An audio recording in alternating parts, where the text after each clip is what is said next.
Why aliens kidnap humans from Earth? Maybe you've never seen any space aliens, but recent polls indicate that up to 6% of Americans claim to have been abducted by them. The experience doesn't sound pleasant. The extraterrestrials are often said to take their captives to their saucers, lay them out on a table and extract sperm from the men and impregnate the women. There are a couple of common explanations for these breeding experiments. One is that the aliens are in a reproductive bind on their home world. They can no longer successfully procreate and so have come to Earth to use humans as incubators to spawn alien offspring.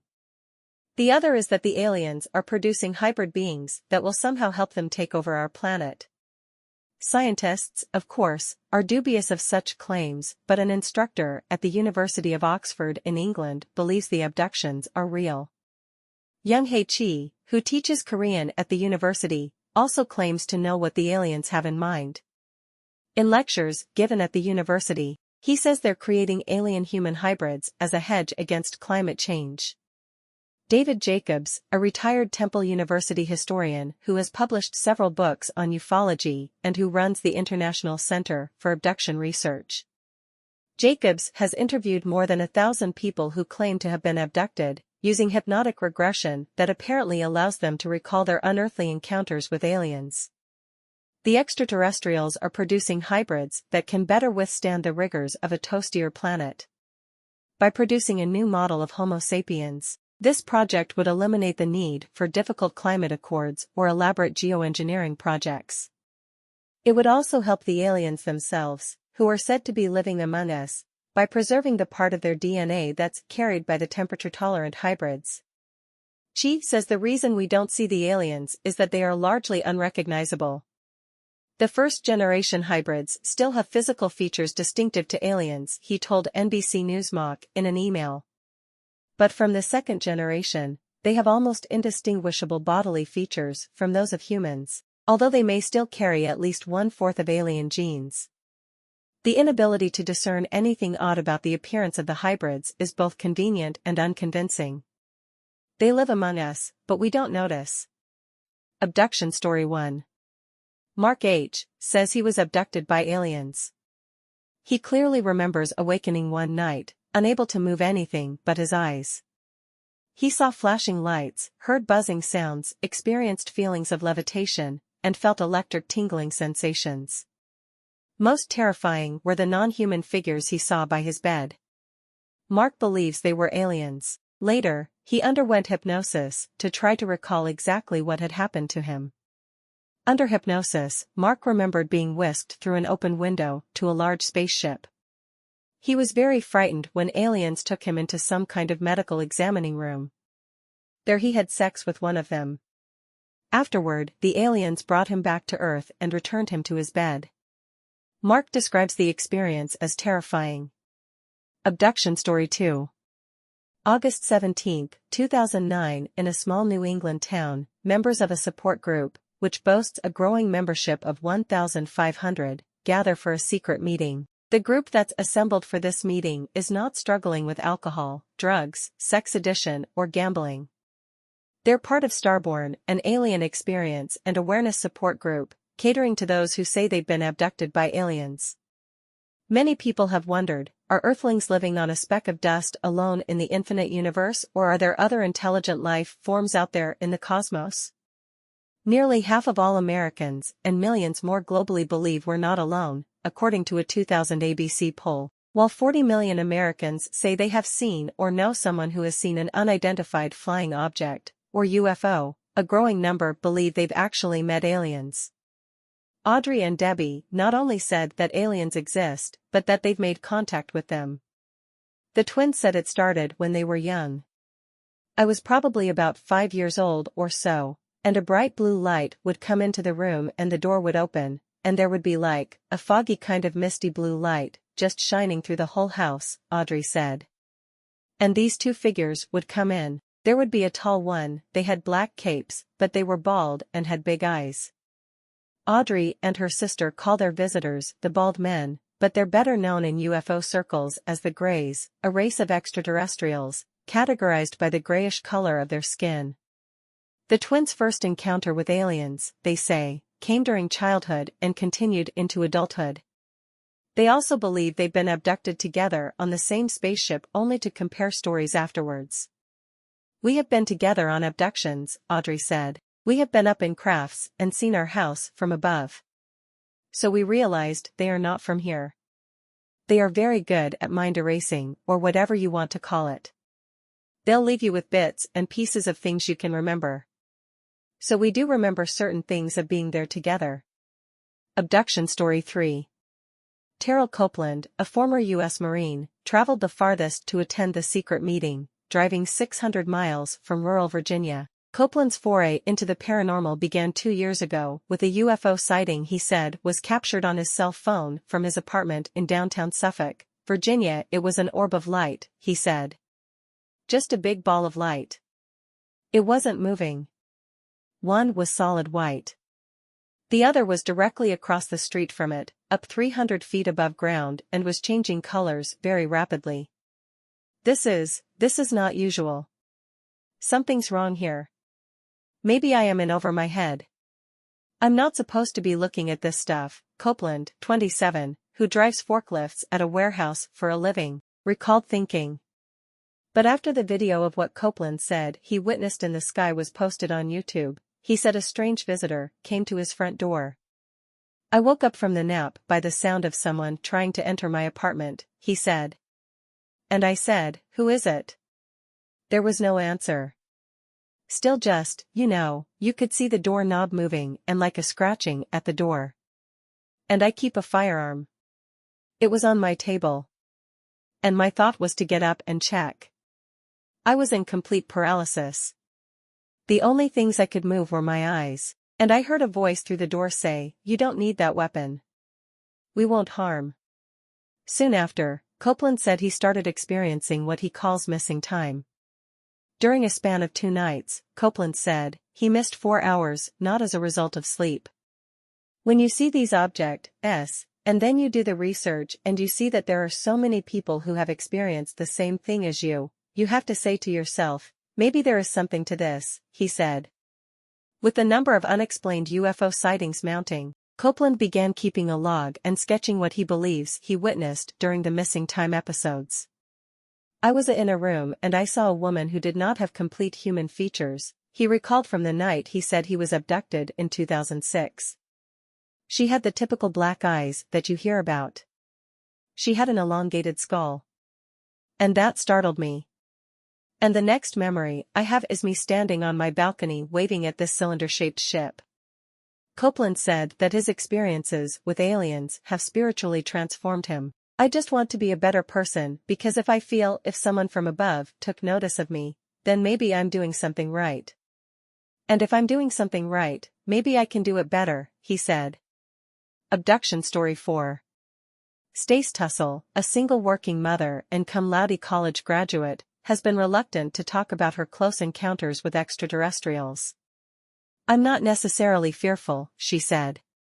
"I'm a bit nervous about how people may react.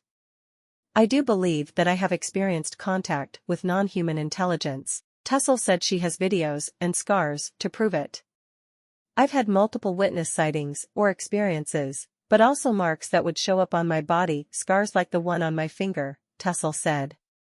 "I did wake up one time with 3 red diagonal lines. I've woken up with the handprints and fingerprints that I couldn't have made myself and nobody else could have made myself." When asked if she's simply a more vivid dreamer than other people, Tussle said, "I don't know if dreaming would cause a stigmata-type effect where you're getting bodily scars or marks." Tussle, an education consultant, blogs in her spare time about UFOs and crop circles. While many have been proven to be man-made hoaxes, she believes some crop circles could be the result of an alien spacecraft or extraterrestrial communication. She doesn't care for the phrase alien abduction, opting instead to call herself an experiencer. "I don't believe I was taken against my will," she said.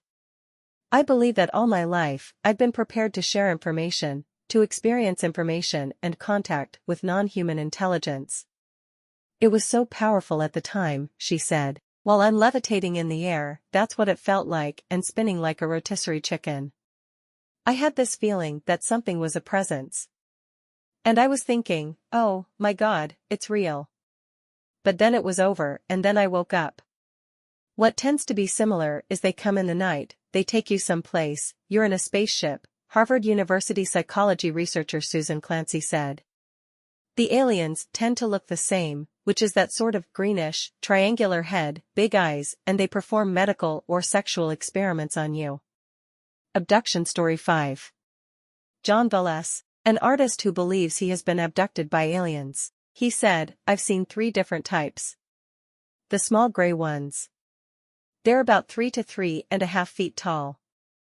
They have like an upside-down pear-shaped head, with a pointy chin, large black eyes that wrap around the sides of the head, and very thin bodies, arms like Gumbies, they look like rubbery things. It's not joints kind of like we have. And just very, very thin.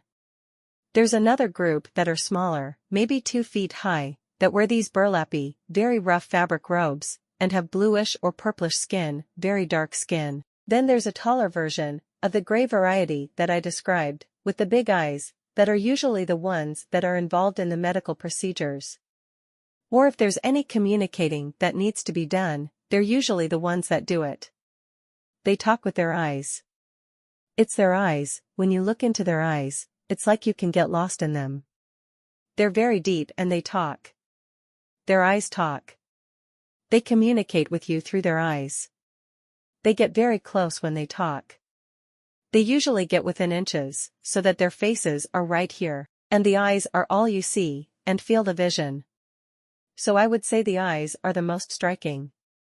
I've had one awake, close-up visual sighting, back in 1978, where I saw a light. It was just a huge formless football-shaped light. There was no craft visible within this light, that was moving very slowly over the top of a building that was the craft must have been 60 to 80 feet away from me. But it moved very slowly and disappeared behind the roofline. Later, during regression, I remembered seeing the actual craft. And it was a classic saucer-shaped silver metallic disc, with a hump on top. There was a very bright red rotating light on the top, and a green light on the bottom. I've also seen a triangular-shaped craft, a huge black triangular-shaped craft.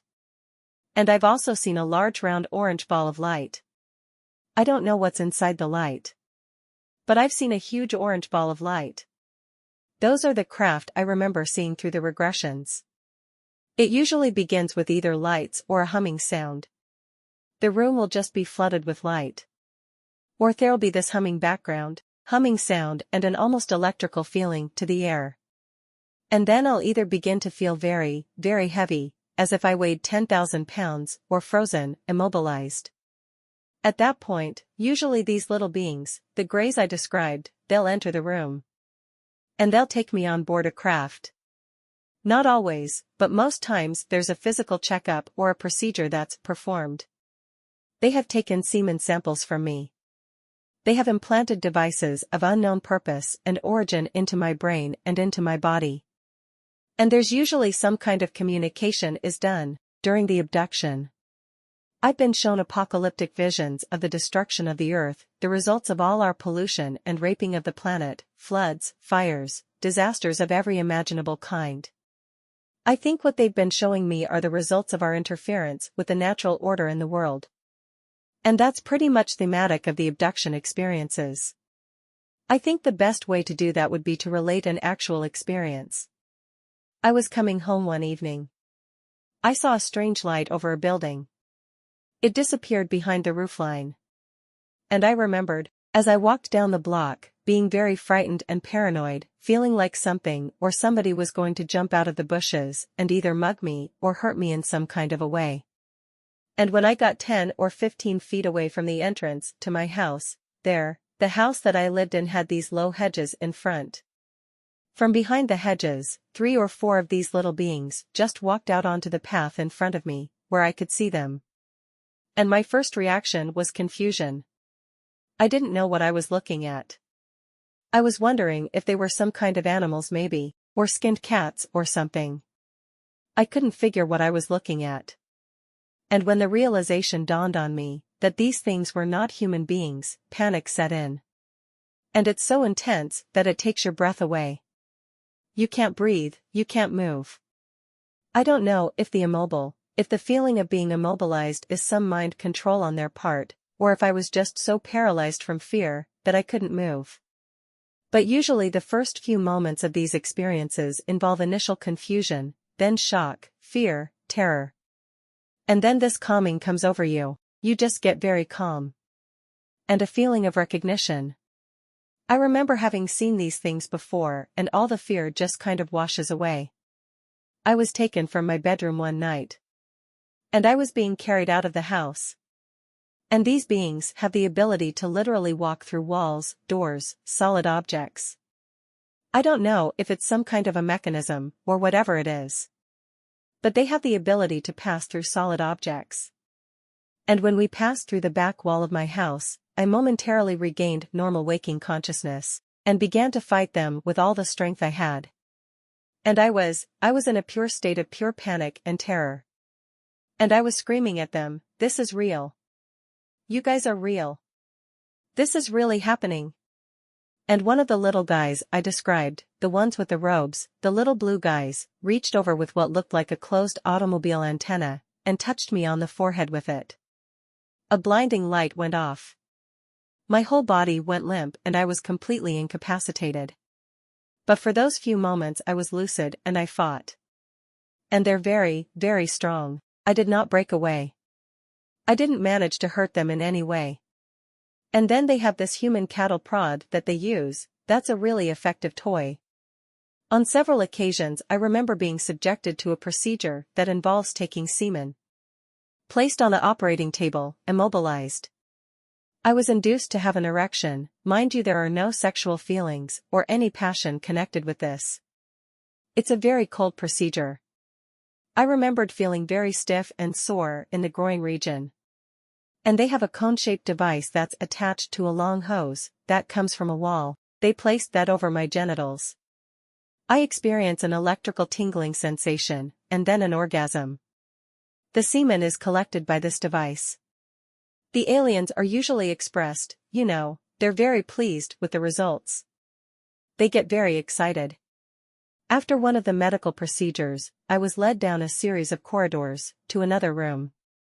When we first entered the room, it was a long rectangular, metallic walls, floor, ceiling, room. No furniture. Nothing on the walls. And just as we entered, the long wall that was over on my left, receded up into the ceiling, and it revealed row upon row of canisters. I don't know if they were made out of glass, plexiglass, plastic, I don't know. Canisters. They were filled with a clear luminous green liquid, and inside each canister, attached by little wires and things, was one of these little hybrids. It was just suspended in there. And for a split second, I thought they were specimens, they were dead. I was overwhelmed by the presence of their minds and their intelligence. I mean, I knew I was in the presence of superior intelligence here. They were aware of me.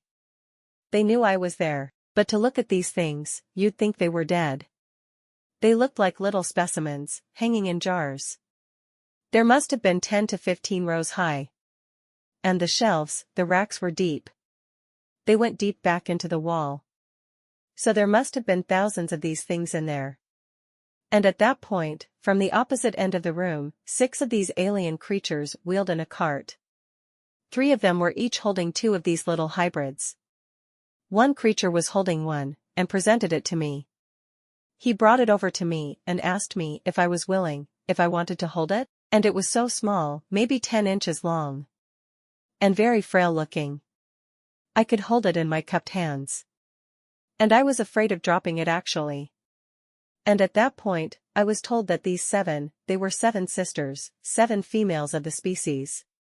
Although there are no genitalia or sex organs that you can see, I was informed that they were my offspring. I was presented with this one little alien creature. And I was told that the one I was holding, and the other 6 that these, I'll call them nurses, were holding, were mine. They communicate telepathically. They think at you, and you hear it in your head. Actually, what I hear in my mind, what I remember hearing in my mind, during hypnosis, is a very soft raspy whisper. Their voices sound like they're whispering in your head. I cried. I was terribly upset. Because, and I expressed this to them. I said, how can these be mine? They're not human. They didn't look human. And I was also terribly upset because I knew that they were going to take them away from me. That these weren't offspring that I could raise, rear, keep. Not that I'd know how to do that with them anyway, but that feeling of loss was also there. That they were being taken away from me. What I think is going on is, I believe these creatures have always been here. I believe their role is basically a caretaker role. I believe that their race is incapable of reproducing itself. And that these beings have lived in a symbiotic relationship with mankind throughout the ages. They need us in order to reproduce themselves. I believe that that's what the hybrids are. I believe the hybrids are just simply more of them. I honestly can't say, with any authority, that they're from another world, although, they may be originally, or what their ultimate purposes are here. I mean, all of this could very well be a preamble to invasion, for all I know. But my feeling is that they're very concerned about the physical state of the world. The Earth is in serious trouble. And I believe they're also terribly concerned at our suicidal tendencies, as a race.